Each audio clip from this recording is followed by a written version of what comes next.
기도하시겠습니다. 고마우신 아버지 하나님, 감사드립니다. 오늘도 주의 말씀을 듣게 하시고 이렇게 주님의 말씀 앞에 귀를 기울일 수 있도록 하여 주시니 감사드립니다. 우리가 주님의 말씀을 듣고자 합니다. 주님, 우리의 마음을 만져주시고 이 말씀이 그 옛날에 있었던 화석화된 말씀이 아니라 오늘날 살아 움직이는 능력 있는 말씀이 되게 하여 주시옵소서.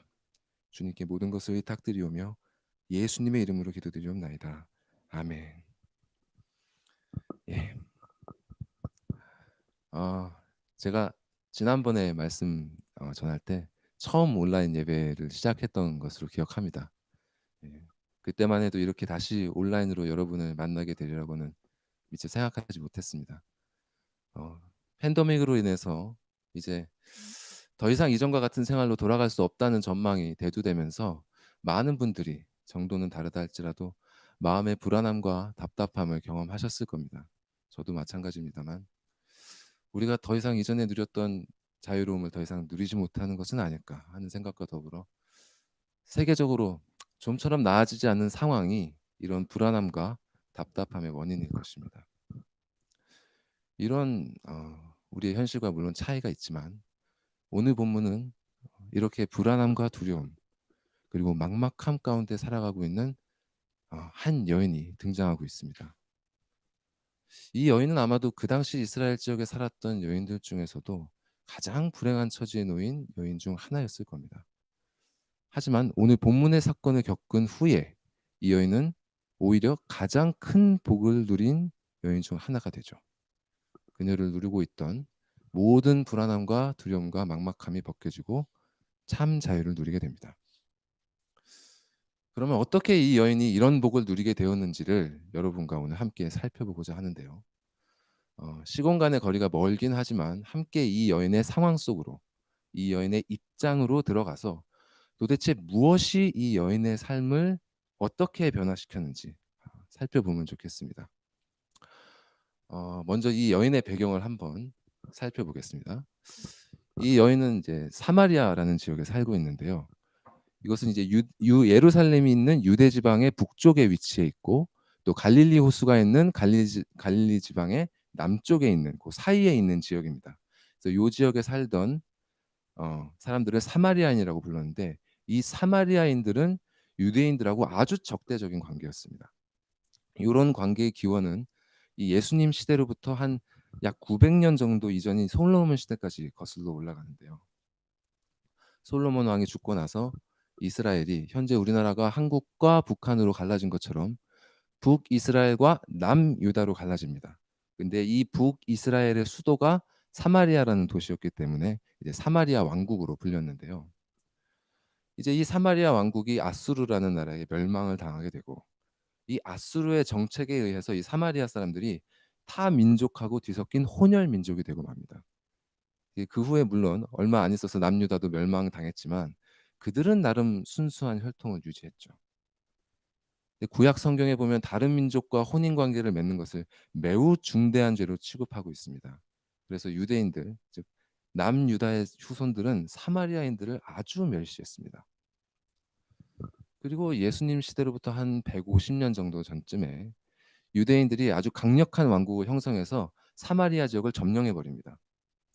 그 후에 또 금방 얼마 되지 않아 이 왕국이 멸망하고 로마의 지배를 받게 되었지만 로마가 유대인들에게 어느 정도 자치권을 허용했기 때문에 여전히 유대인들은 사마리아인들보다 정치적, 사회적으로 우위를 점하고 있었습니다. 그러니까 로마인이 지배하는 그 피지배층인 유대인들보다도 아래에 위치한 사마리아인들이었죠. 그러니까 이들이 얼마나 무시와 천대를 받았는지 알 수 있는 대목이죠.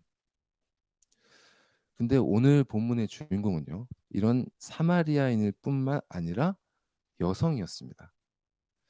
이 당시 집에 딸이 태어나면 일종의 재산으로 취급이 됩니다. 왜냐하면 결혼시킬 때 지참금을 받을 수 있었거든요. 그렇다고 여성이 결혼할 때 대우를 받느냐? 그렇지 않습니다. 결혼에 있어서 여성은 아무런 선택권도 없습니다. 그저 정해진 대로 따라가야 되는 것이죠. 여러분 잘 아시다시피 그 오병이어의 기적, 성경에 있는 오병이어의 기적을 보면 숫자를 셀 때, 사람 숫자를 셀 때 남자만 세지 않습니까? 이것은 당시 문화에서 밥 먹을 때조차 여성은 남성과 동등한 인간으로 취급되지 못했다는 것입니다. 이렇게 당시 여성들의 지위는 모든 영역에서 남성 아래 종속되어 있었습니다. 거기다가 이 여인은 평범한 여인이 아니라 이혼녀였어요. 그것도 5번이나 이혼을 했단 말이죠. 당시의 이혼은요, 요즘처럼 남녀가 어떤 법적인 보호 아래 대등한 입장에서 이루어지는 게 전혀 아닙니다. 남자가 이혼하기로 결정하면 여자는 그냥 이혼 당하는 것이에요. 물론 남편이 자기 마음대로 막 이혼할 수 있도록 허용된 것은 아닙니다. 구약 성경에 여인에게 수치되는 일이 발견됐다면, 즉 결혼 전에 순결을 잃었다거나 아니면 간음을 했다면 이혼할 수 있다, 이렇게 지침을 주고 있습니다. 근데 그럼에도 불구하고 이런 이유도 없이 부인을 버리는 사례가 많았습니다. 그렇기 때문에 예수님께서 누구든지 음행한 이유 없이 아내를 버리고 새 장가를 들면 그 아내도 간음하게 하는 것이고 너도 간음하는 것이다, 이렇게 말씀하신 것이죠. 즉 이 여인이 5번이나 이혼을 했다는 것은요, 5번이나 버림을 받았다는 겁니다. 물론 그 사유에 있어서 실제로 이 여인이 음행한 이유가 있었는지 여부에 대해서는 우리가 알 수 없습니다만, 분명한 것은 이 여인이 당시 사회에서 간음한 여자로 취급을 받았다는 사실입니다.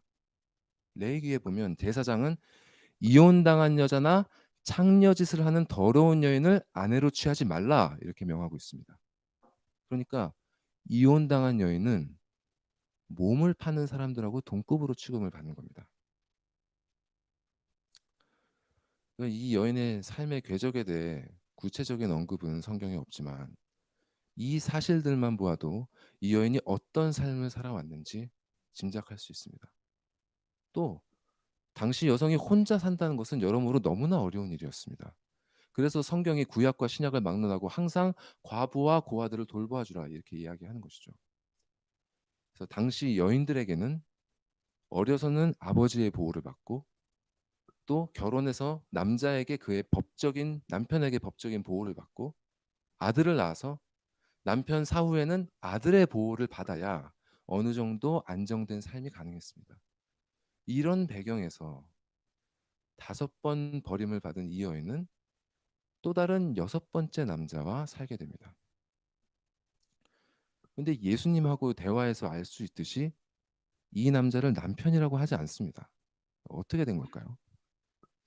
만약 실제로도 남편이 아닌 그저 동거하고 있는 상태였다면 이 여인은 합법적인 보호자가 없는 상태입니다. 의지할 데가 없는 상태인 것이죠. 부인으로서 남편에게 보호해달라고 요구할 수 없는 상황인 것입니다. 혹은 결혼을 했음에도 불구하고 예수님께서 그가 남편이 아니라고 하신 것이라면 이 부부의 겉모습은 어떠하든 간에 영적으로 또 마음으로 실질적으로 이는 남편이 없는 상태였다는 것입니다. 그러니까 태생적으로 천대받는 사마리아인으로 태어나서 5번이나 버림을 받고 사람들에게 더러운 여자라는 손가락질을 받으면서도 여전히 법적 보호자 없이 혹은 마음의 보호자 없이 사는 삶, 얼마나 불안하고 막막한 삶이었겠습니까? 이 여인이 우물에 물을 기르러 나왔습니다. 자신을 위해서, 또 남편이 아니지만 같이 사는 자를 위해서 물을 기르러 나옵니다. 이 물을 깃는 것이 당시 여인들이 하는 일이었습니다. 이 우물에서 물을 뜨는 일이 얼마나 힘듭니까? 그죠? 지금처럼 펌프가 있는 것도 아니고. 그래서 여인들은 보통 아침 일찍이나 해가 지기 직전에 다른 여인들이랑 함께 물을 기르러 우물가에 나왔습니다. 그래야 안전하고 서로 도와줄 수 있으니까요.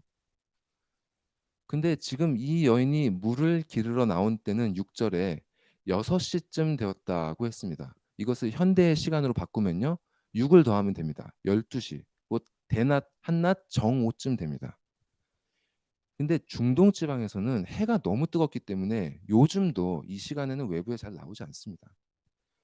그런데 이 여인은 굳이 이 뜨거운 시간에 혼자 우물에 물을 기르러 나옵니다. 왜 그런지는 설명 안 드려도 짐작이 가시겠죠. 아무리 뜨겁고 물 깃는 것이 힘들다 해도 여인은 사람들과 마주치는 것이 더 두려웠습니다. 그래서 아무도 없는 시간을 골라 우물가로 나온 것입니다. 근데 우물가에 나와 보니 낯선 사람이 우물 곁에 앉아 있습니다. 게다가 행색을 보니 유대인입니다. 아니, 같은 사마리아 여인이라도 불편한 텐데 심지어 유대인 남자가 거기 있는 것입니다. 이 여인이 얼마나 불편했겠습니까? 아마 아무 말도 붙이지 않고 빨리 물을 개로 돌아가고 싶었을 것입니다. 근데 이 사람이 말을 겁니다. 물을 좀 달라. 아마 좀 내성적인 사람이었다면 이 불편한 상황을 빨리 모면하기 위해서 얼른 물을 개로 한 잔 떠주고 자리를 떴을 것입니다. 그러나 본문을 보면 이 여인도 성격이 보통은 아니었던 것 같습니다. 예. 하긴 그 살아온 여정이 험난하다 보니 더 그렇게 됐겠죠. 그러니까 여인이 물을 달라는 예수님께 이렇게 한마디 합니다. 9절에 당신은 유대인으로서 어찌하여 사마리아 여자인 나에게 물을 달라 하나이까. 여기서 우리는 여인의 눈에 예수님이 어떤 모습으로 비쳤는지 알 수 있습니다. 당신들 고귀하신 유대인들은 우리 같은 천한 사마리아인하고는 상종하지도 않으면서 심지어 여자인 나에게 아무도 없는 이곳에서 왜 말을 거는 겁니까? 이 말에는 경계심과 불편함을 넘어서 일종의 적대감마저 느껴집니다. 예수님에 대한 이런 일종의 불편함 혹은 적대감은 오늘날에도 여전합니다. 이건 꼭 안티크리스천들이나 뭐 타종교인들, 무신론자들 뭐 이런 사람들만 해당되는 것이 아니라 스스로 기독교인이라 하면서도 예수님에 대해 이런 마음을 가진 사람들이 있습니다. 이 사람들이 어떤 사람들이냐면 성경이 말씀하시는 예수님을 그대로 받아들이지 않는 사람들입니다. 이 사람들은 성경에 말씀하시는 예수님을 그대로 전하면 불편해합니다. 심지어 적대감을 느낍니다. 그래서 이렇게 기독교에서 자기가 불편하거나 동의가 안 되는 부분들을 외면하거나 고치거나 지워버립니다. 그리고는 더 이상 성경의 예수라고 볼 수 없는 자를 만들어서 예수라고 믿으면서 진짜 예수님은 싫어하고 배척합니다. 나의 죄를 지적하는 예수, 예정을 말하면서 나의 자유를 박탈하는 예수, 나에 대한 소유권을 주장하고 복종할 것을 요구하면서 동의할 수 없는 과도한 도덕적 기준을 요구하는 예수, 구원을 약속했으면서 이 험난한 세상에 나를 버려두는 예수, 이런 예수를 이들은 싫어합니다. 그래서 다른 예수를 만들죠. 사랑의 예수, 모든 것을 용납하는 예수, 나의 자유와 행복을 최고의 가치로 여겨주고 나의 자존감을 세워주는 예수. 성경에 어떻게 적혀 있든지 간에 내가 믿는 예수는 이런 사람이라는 거죠. 또 어떤 사람들은요, 아예 관심이 없습니다. 사마리아인이 어떻든 유대인이 알 바 아니듯이 예수가 어떻든 나와 상관없다는 것이죠. 교회에서 하도 들어가지고 예수에 대해 약간의 지식은 있을지 몰라도 그들의 삶은 예수와는 아무런 관계도 없습니다. 그저 일주일에 한 번 나의 유익을 위해 혹은 가정의 평안을 위해 잠깐 시간을 떼주는 것이죠. 그 시간을 갖든 아니든 그들의 삶에는 별반 차이가 없습니다. 이 낯선 유대인이 나와 무슨 상관이 있단 말입니까? 여인의 이런 반응에 예수님은 무엇라 답하십니까? 10절.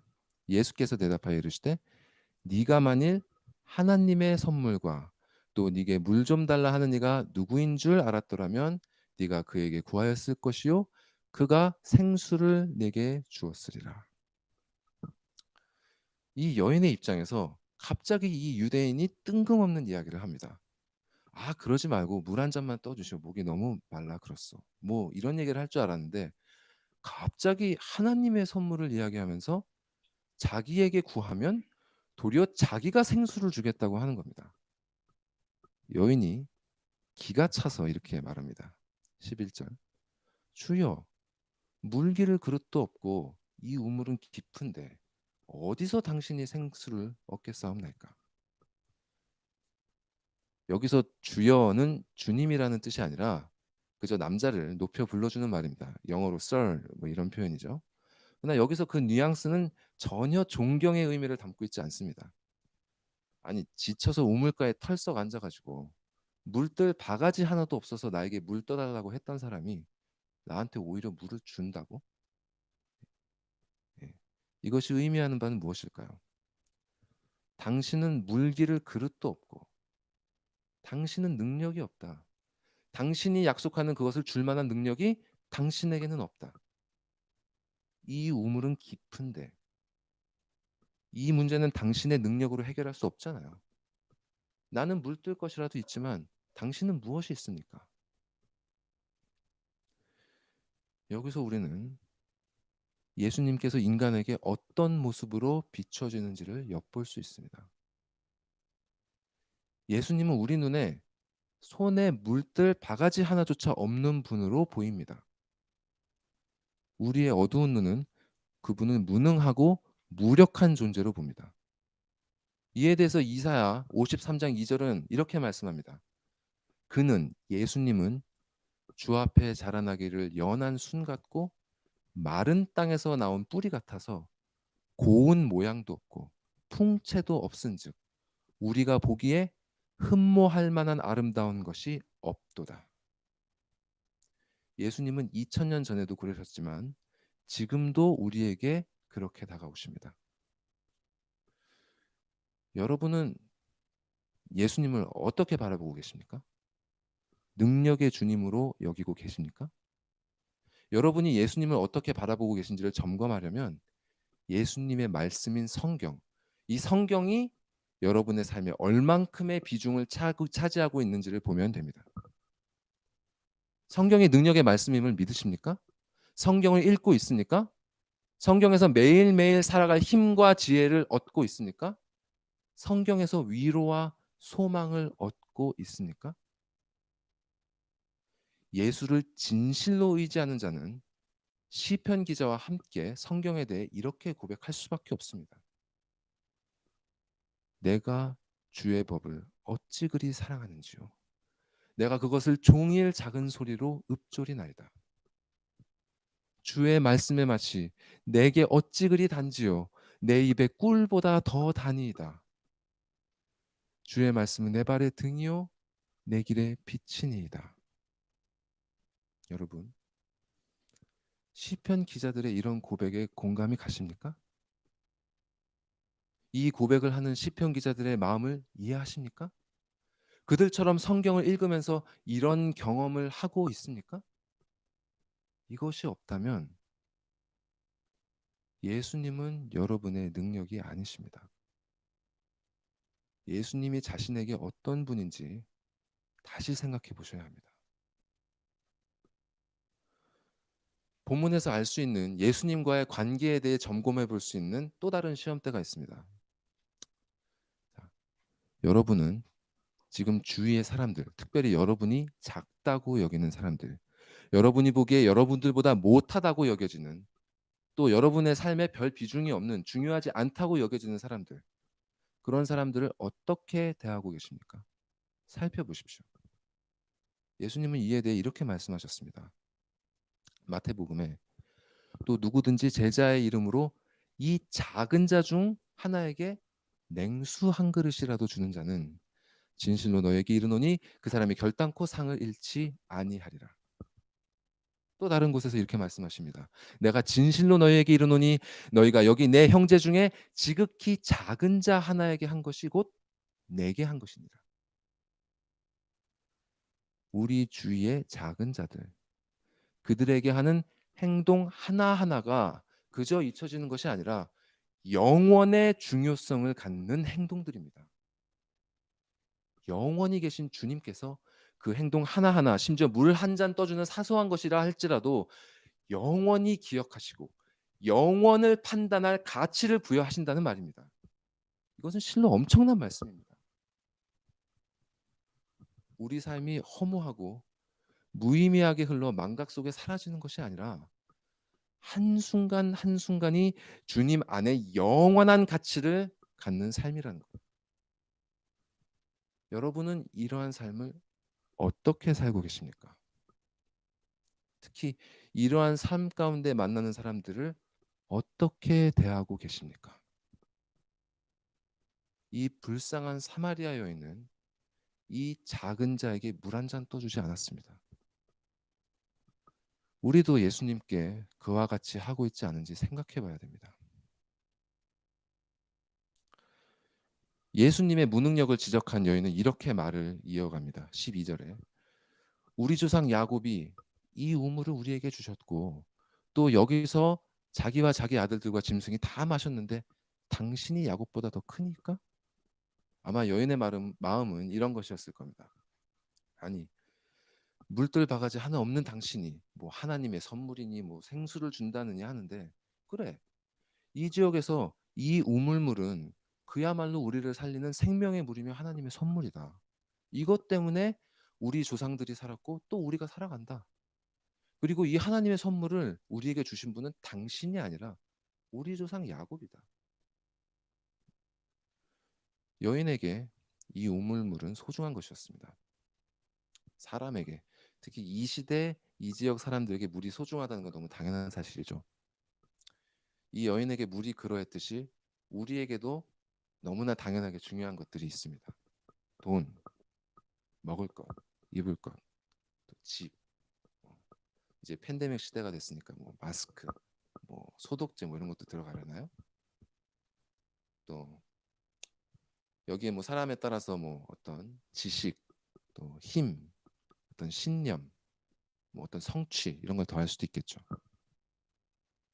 이것들 모두 우리 생명을 유지시켜주고 인간다운 삶을 영위할 수 있게 해주는 소중한 것들이죠. 세상은 이런 것을 제공해주는 사람에게 권위를 부여합니다.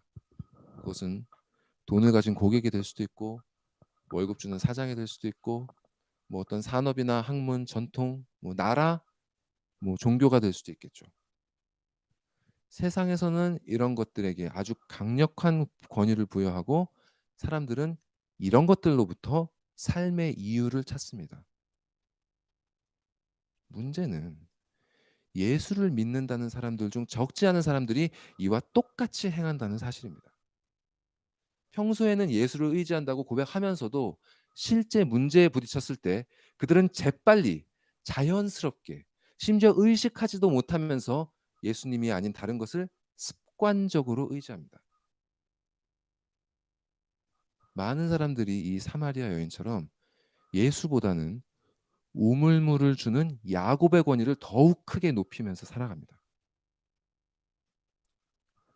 이런 자들에게 예수님께서 이렇게 말씀하십니다. 13절부터 본문 말씀을 같이 보시면서 보시면 좋겠는데요. 13절 예수께서 대답하여 이르시되 이 물을 마시는 자마다 다시 목마르려니와. 야곱이 주는, 나아가 이 세상이 주는 것들, 네가 생수로 여기며 그토록 의지하는 것들은 잠시 잠깐의 안도와 만족을 줄지는 몰라도 곧 사라질 것이다. 그것들은 너의 궁극적인 필요를 전혀 채워주지 못할 것이다. 그러나 14절 내가 주는 물을 마시는 자는 영원히 목마르지 아니하리니 내가 주는 것은 이 세상이 주는 것과는 달리 너의 목마름을 근본적으로 완전히 만족시키리니 내가 주는 물은 그 속에서 이런 우물에서 솟아나는 것이 아니요 다른 어디에서 나오는 것이 아니라 그 속에서 내가 이 물을 준 그 사람 안에서 나의 소유가 된 내 말이 그 안에 새겨진 그의 안에서 나올 것이며 영생하도록 솟아나는 샘물이 되리라.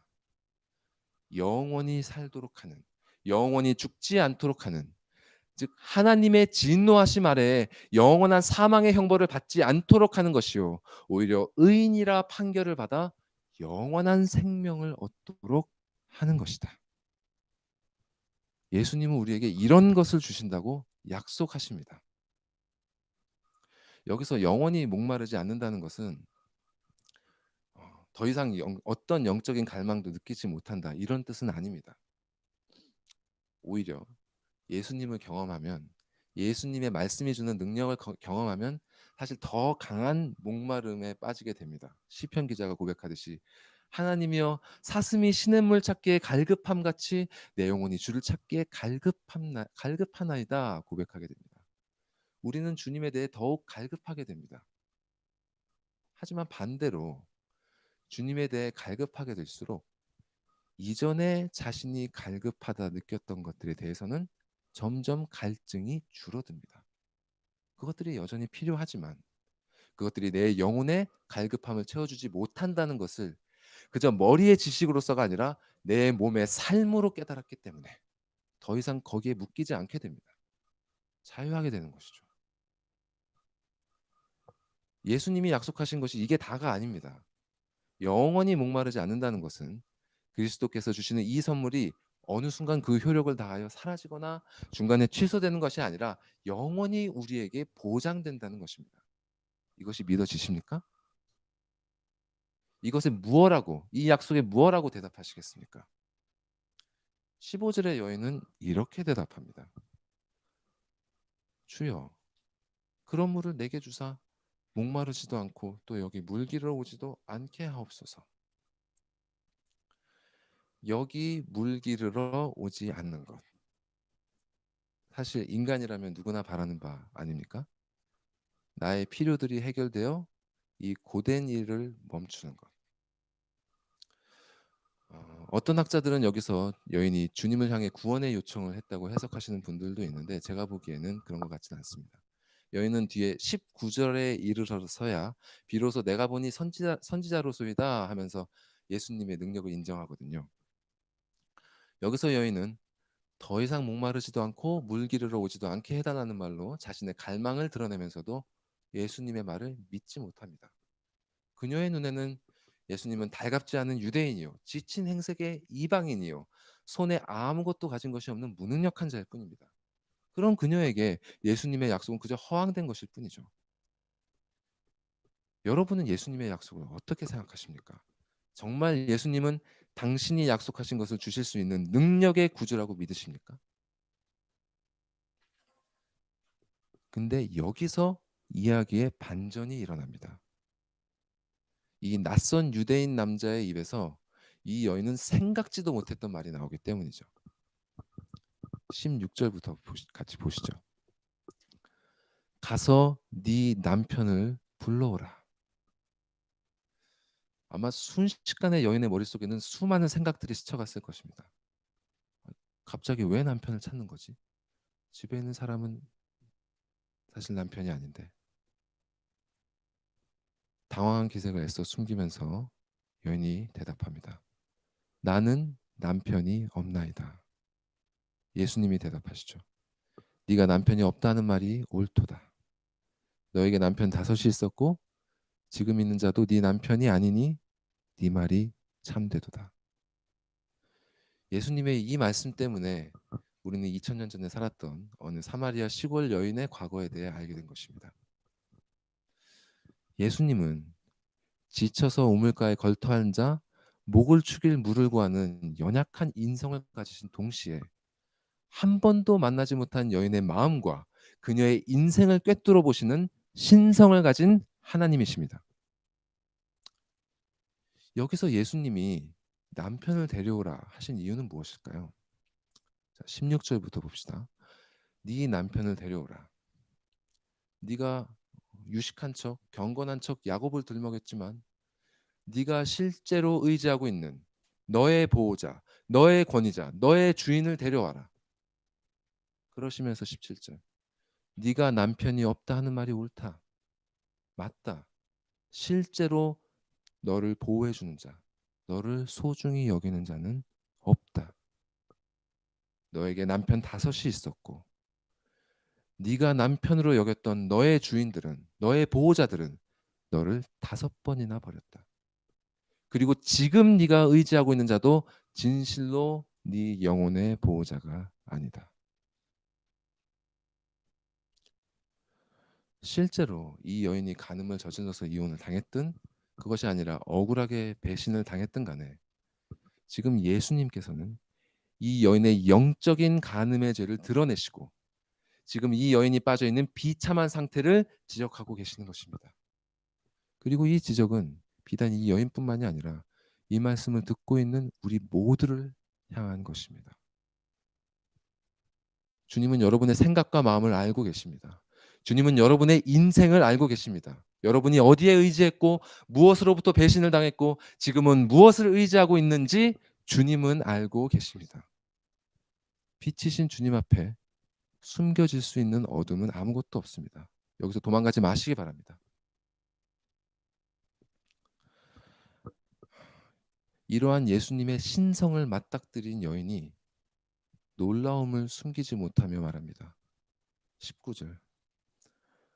여자가 이르되 주여 내가 보니 선지자로소이다. 그리고 이렇게 질문하죠.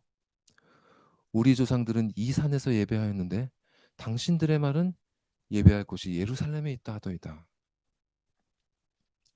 그 뒤에 의문문으로 이어지진 않았지만 이 말은 곧 무엇이 맞는지 가르쳐 달라고 묻는 것입니다.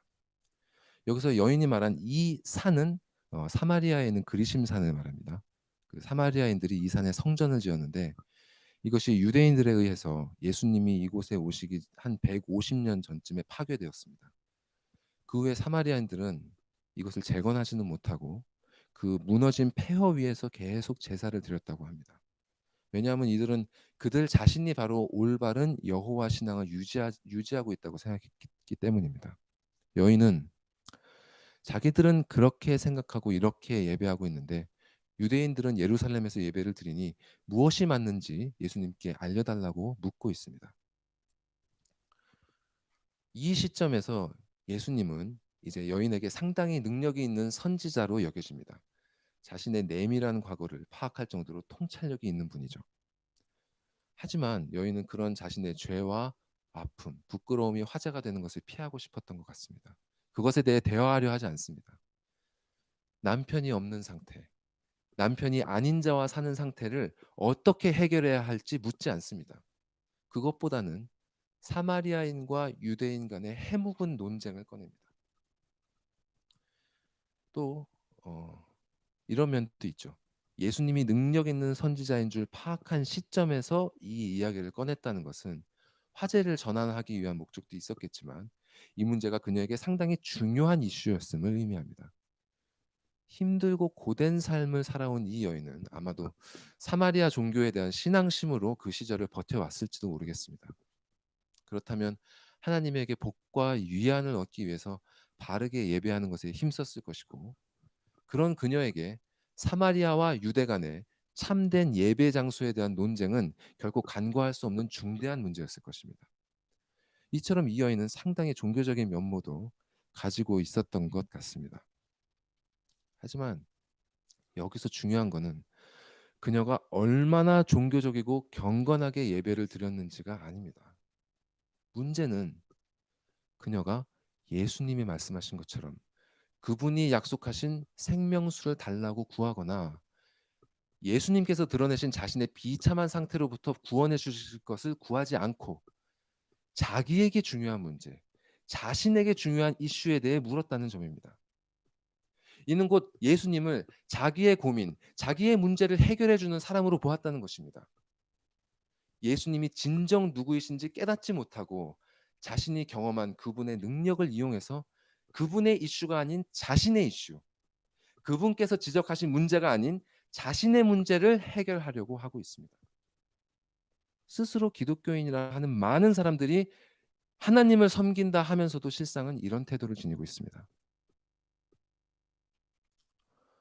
이런 여인에게 예수님께서 21절에서 24절에 걸쳐서 놀라운 말씀을 하십니다. 이 안에 담긴 풍성한 진리들을 이 시간에 다 살펴볼 수 없기 때문에 간략하게 핵심들을 짚고 가겠습니다. 21절부터 보겠습니다. 예수께서 이르시되 여자여 내 말을 믿으라. 이 산에서도 말고 예루살렘에서도 말고 너희가 아버지께 예배할 때가 이르리라. 예수님께서는 화제를 돌리는 여인을 책망하지 않으시고 친절하게 그녀의 고민을 먼저 해결해 주십니다. 어디가 참된 예배 장소인지 궁금하냐? 참된 예배는 여기 사마리아에서 드리는 예배도 아니고 저기 예루살렘에서 드리는 예배도 아니라 바로 너희가 아버지께 예배하는 것이다. 어떤 특정 장소의 문제가 아니라 바로 우리 자신이 하나님을 모시는 성전이 되어야 하고 예배의 자리가 되어야 한다는 것입니다. 22절 너희는 알지 못하는 것을 예배하고 우리는 아는 것을 예배하노니 이는 구원이 유대인에게서 남이라. 사마리아인들은 구약 성경 중에 첫 5권 즉 모세 오경만 받아들이고 나머지 말씀은 받아들이지 않았습니다. 그렇게 하나님의 말씀을 외면했기 때문에 그들은 참된 하나님을 알지 못했고 그분과 바르게 관계하지 못했습니다. 여기서 우리 즉 유대인은 아는 것을 예배한다 했을 때 비록 유대인 모두가 하나님 앞에 바로 선 것은 아니었지만 당연히 그 유대인들을 통해서 하나님의 참된 종교, 참된 예배가 이어져 내려왔고 또 그들의 혈통을 통해서 구원, 곧 예수님이 이 땅에 오신 것입니다. 23절과 24절 말씀. 아버지께 참되게 예배하는 자들은 영과 진리로 예배할 때가 오나니 곧 이때라. 아버지께서는 자기에게 이렇게 예배하는 자들을 찾으시느니라. 하나님은 영이시니 예배하는 자가 영과 진리로 예배할지니라. 영과 진리로 예배하라 하셨습니다. 그럼 먼저 영으로 예배하는 것은 무엇일까요? 여기에 두 가지 함의를 볼 수 있는데요. 먼저는 하나님의 영이요 그리스도의 영이신 성령을 따라 예배하라는 것입니다. 다른 어떤 것을 따르지 말고 오직 성령, 즉 그리스도의 영을 따르라는 것입니다. 두 번째는 우리의 영으로 예배하라는 것입니다. 그저 겉모습으로 외적으로 예배하는 모습만 취하지 말고 우리의 중심으로 예배를 드리라는 말씀입니다. 자, 이번엔 진리로 예배하는 것. 여기 역시 두 가지 함의가 있습니다. 첫째는 하나님의 진리, 즉 그리스도의 말씀을 따라 예배해 드리라는 것입니다. 우리 마음대로 무엇을 더하거나 제하지 말고 오직 성경 말씀을 따르라는 것입니다. 둘째는 진정으로 예배 드리라는 것입니다. 거짓된 마음을 버리고 진실로 진정으로 예배를 드려야 합니다. 이렇게 그리스도의 영을 따라 우리의 영으로 그리스도의 말씀을 따라 우리의 진정으로 드리는 예배는 말 그대로 우리의 삶을 우리의 전 존재를 하나님께 드리는 예배로 표현됩니다. 그래서 로마서에서 이렇게 말씀합니다. 로마서 12장 1절에 그러므로 형제들아 내가 하나님의 모든 자비하심으로 너희를 권하노니 너희 몸을 하나님이 기뻐하시는 거룩한 산 제물로 드리라 이는 너희가 드릴 영적 예배니라. 이런 예배를 드릴 때가 언제입니까? 곧 이때라. 과거에 지나간 어느 때도 아니고 아직 오지 않은 미래의 언젠가도 아니라 바로 지금 이 말씀을 듣고 있는 지금 이때가 바로 하나님께 영과 진리로 우리의 전 존재를 바쳐 예배해야 될 때라는 것입니다. 이 풍성한 진리 중에 여러분 오늘 한 가지만 기억하십시오. 한 가지만. 그것은 바로 하나님께 참되게 예배하는 것은 오직 그리스도를 통해서만 가능하다는 사실입니다. 오직 그리스도의 영을 통해서만, 오직 그리스도의 말씀을 따라서만이 우리는 하나님께 참된 예배를 드릴 수 있습니다. 하나님께 참된 예배를 드린다는 것은 하나님과 우리가 바른 관계에 들어간다는 것을 의미합니다. 죄로 부패한 우리가 어떻게 하나님과 바른 관계로 들어갑니까? 이는 오직 그리스도께서 십자가에 달려 우리 대신 하나님의 진노를 고스란히 받아내사 우리의 죄값을 치르시고 죽은 후에 부활하사 우리를 얽어매고 있던 이 사망의 권세를 이기셨기 때문에 가능한 것입니다. 다른 방법, 다른 길은 없습니다. 그리스도께서 단번에 완전하게 드려진 속죄 제물이 되셨기 때문에 우리가 그로 말미암아 의롭다 칭함을 얻고 하나님의 자녀라는 신분을 얻어 그분 안에 거하게 되고 그분이 또한 우리 안에 거하시게 된 것입니다.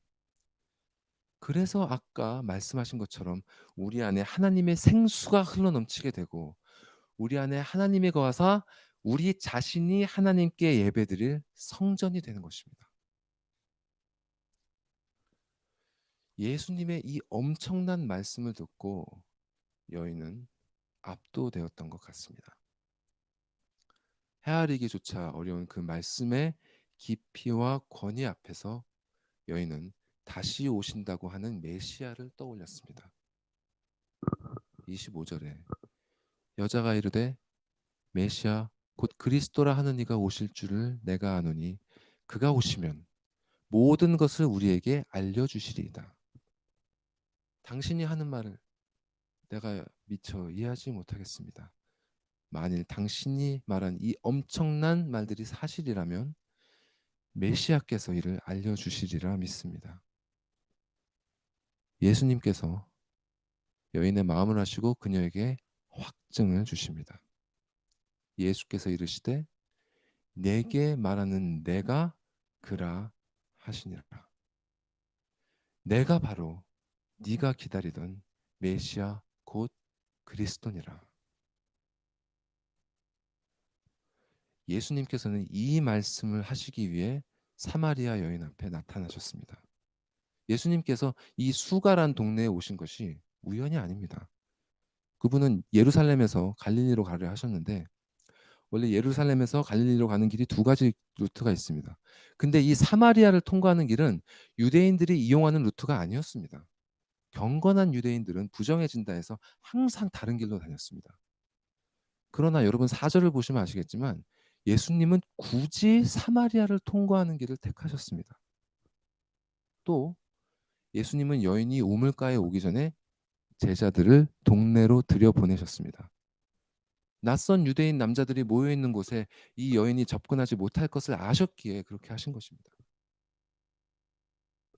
그리고 여러분 성경에서는 나와 있지 않지만 옛날 중동 지방에는요 우물에 물을 기는 양동이나 통이 달려있지 않았습니다. 그렇기 때문에 여행을 하는 사람들은 보통 자신들이 기를 수 있는 통을 가지고 다녔다고 합니다. 제자들이 따라다니는 예수님의 일행이 분명히 물통 갖고 있었을 것입니다. 근데 예수님 손에 아무것도 없다는 것은 예수님께서 제자들에게 통을 들려 보내신 것입니다. 당신은 우물에 남아 계셨는데도 그분은 계획이 있으셨던 것입니다. 천대받는 사람들 중에서도 천대받는 여인, 사람들의 눈을 피해 숨어 다니면서 남편도 없이 불안과 막막함 가운데 살아가던 여인. 그 여인을 위해서 예수님께서는 여인이 말을 붙일 수 있는 낮은 모습으로 그녀 앞에 나타나셨습니다. 그리고 말씀하십니다. 네게 말하는 내가 그라. 오늘 이 말씀을 듣는 것이 우연이 아닌 줄 믿습니다. 주님이 우리에게 말씀하십니다. 너희들에게 말하는 내가 너의 메시아니라. 마지막으로 적용할 부분을 말씀드리고 마치겠습니다. 여러분, 예수님께서 여러분에게 진정 메시아이신지 점검하십시오. 그분을 의지하고 살고 계시는지 삶을 되짚어 보십시오. 그분의 말씀을 먹으며 기도로 호흡하고 계신지 살펴보십시오. 시편 기자와 같이 말씀이 꿀처럼 달다는 고백이 나오지 않으면, 내가 목마른 사슴처럼 주님이 주시는 생수가 갈급하다는 고백이 없다면 여러분 주님께 돌아가셔야 합니다. 주님과의 관계에 회복하셔야 합니다. 지난주 목사님께서 빛의 자녀들처럼 살아라 말씀을 주셨습니다. 그 말씀을 통해 우리의 정체성을 강조하셨습니다. 지난주 말씀을 기억해 보십시오.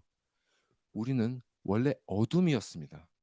주님이 빛이셨습니다. 그런데 어둠이었던 우리가 주 안에 있음으로 해서 빛의 자녀가 되었습니다.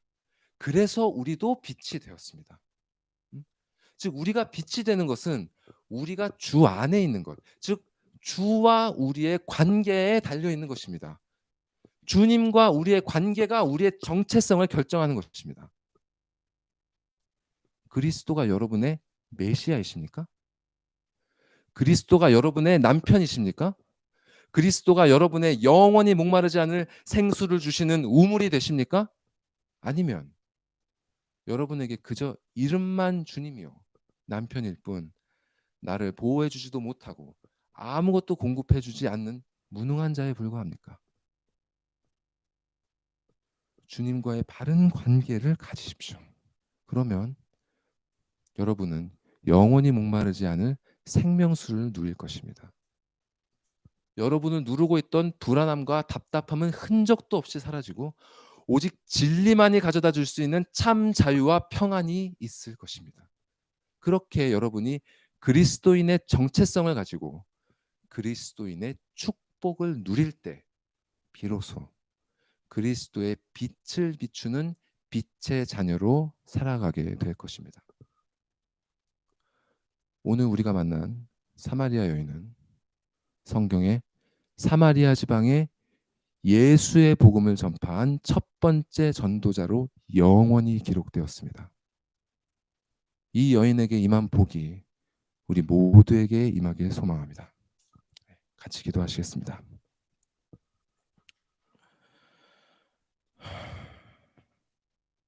주님, 우리가 주님을 너무 작게 보았나이다. 우리가 주님의 약속을 너무 믿지 못하였나이다. 주님, 우리를 불쌍히 여겨 주시옵소서. 우리에게 낮은 자로 찾아오신 주님, 우리가 주님께 물 한 잔 드리지 못하였나이다.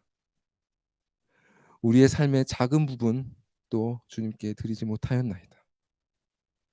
주님, 우리를 용서하여 주시옵소서. 주님, 우리가 주님의 약속을 붙들기 원합니다.